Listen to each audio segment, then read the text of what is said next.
जब मेरी शादी हुई थी तो उस समय मैं केवल 25 साल की थी। अपनी शादी को लेकर मैं बहुत ज़्यादा एक्साइटेड थी। ऐसा इसलिए क्योंकि मुझे यकीन था कि मेरे माता पिता की तरह मेरा वैवाहिक जीवन भी काफ़ी अच्छा होगा। उन्होंने मेरे लिए एकदम सही इंसान चुना होगा जो मुझे हमेशा खुश रखेगा।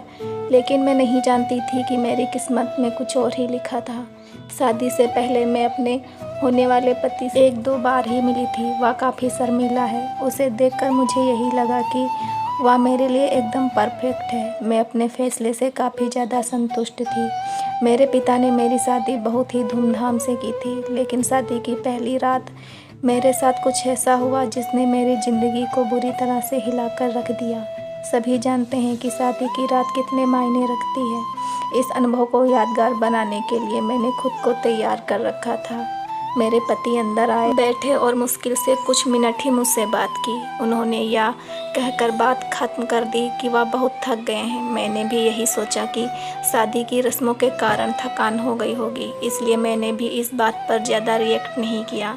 मेरी शादी को 1 सप्ताह बीत चुका था और मेरे पति ने मुझे अभी तक छुआ तक नहीं था। मुझे कुछ अजीब सा लग रहा था, लेकिन मैं अपनी तरफ से पहल नहीं करना चाहती थी। ऐसा इसलिए क्योंकि मैं भी बहुत शर्मीले स्वभाव की हूँ। वैसे तो वह बहुत सभ्य व्यक्ति था, लेकिन एक चीज़ जो मुझे बार बार परेशान कर रही थी वो यह कि उसे मेरे साथ फिजिकल होने में कोई दिलचस्पी क्यों नहीं थी। यही नहीं, जैसे जैसे समय बीतता गया उनके साथ रहकर मुझे ऐसा लगने लगा था वह मेरे पति बनने के बजाय दोस्त बनना रहना ज़्यादा पसंद कर रहे थे। महीने बीतते गए, वैसे ही मुझे हर रोज़ एक नई चीज़ का अनुभव होने लगा, लेकिन अब भी हमारे बीच न्यू कपल वाली फीलिंग नहीं थी। ऐसा लग रहा था शादी करना और इसे बनाए रखना उनकी मजबूरी बन गई थी। मैंने कभी उनसे शिकायत नहीं की। ऐसा इसलिए क्योंकि वह बेहद नेक दिल और दयालु इंसान था। मुझे उनके साथ किसी तरह की कोई दिक्कत नहीं थी, लेकिन उसके बाद भी मुझे लगता था कि मेरी शादी में कुछ कमी थी। हमारी शादी को 1 साल बीत गया और हमारे बीच छोटी सी बात को लेकर झगड़ा हो गया, जो वास्तव में गंभीर लड़ाई में बदल गया। मेरे मन में गुस्सा था तो मैंने कह दिया कि मैं एक पति के लिए तरस रही हूँ जो मुझे कभी नहीं मिला। जैसे ही मैंने ये शब्द बोले, मेरे पति एकदम से चुप हो गए और बिस्तर के किनारे पर जाकर बैठ गए। मैंने जब उन्हें रोता हुआ देखा तो मैं चुप हो गई। मैं दंग रह गई। ऐसा इसलिए क्योंकि मैंने आज तक उन्हें मेरे सामने कभी इतना कमज़ोर होते नहीं देखा था। मैंने उन्हें परेशान दिलासा दिया। तभी उन्होंने मुझसे माफ़ी मांगी और कहा कि उनका इरादा मुझे चोट पहुंचाने का बिल्कुल भी नहीं था, लेकिन उन्हें महिलाएं पसंद नहीं हैं। जिसे सुनकर मैं कांपते हुए खड़ी हो गई। उन्होंने कबूल किया कि वह समलैंगिक हैं। मैं कुछ समझ नहीं पा रही थी। मैंने फिर पूछा कि आप समलैंगिक हैं?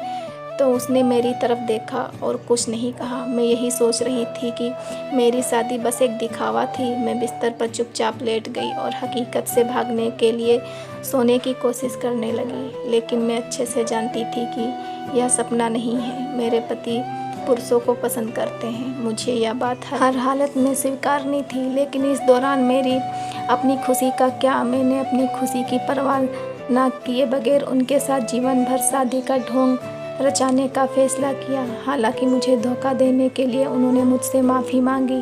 उन्होंने कहा वह सब कुछ मुझे बताना चाहते थे, लेकिन उन्हें लगा कि वैवाहिक जीवन में व्यस्त होने के बाद शायद वह बदल जाएंगे, लेकिन ऐसा नहीं हुआ।